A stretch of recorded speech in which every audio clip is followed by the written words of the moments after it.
I've been working at Deer Valley for over a year. And fleet maintenance was a way for me to bring my previous experience to the outdoor and ski industry. The work we do here is so satisfying. I love working with my hands, I love problem solving, and I love being part of a team who cares about the end product. I worked in the mechanical industry my entire career, and you know what makes Deer Valley so special? It's that the team wants to be here. It makes coming to work a joy. Someone new to fleet maintenance at a ski area will find the variety the most surprising. No 2 days are the same, no piece of equipment's the same. You get to be a jack of all trades.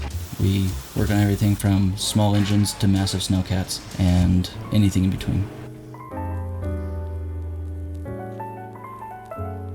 I feel our work has a direct impact as one of our founding pillars of world-class grooming. You know, our department is in charge of the snowcats, and if the cats don't run, we're not able to deliver that product.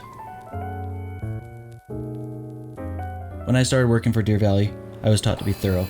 I was taught to take pride in my work and to strive for perfection, and that's still what I look forward to doing every day. I love what I do. I love being constantly challenged, and I love being allowed to constantly learn. Sometimes the work is hard, but I love it. When I go home at night, I know I've done my part to make this place special. I feel like I truly am part of the Deer Valley difference.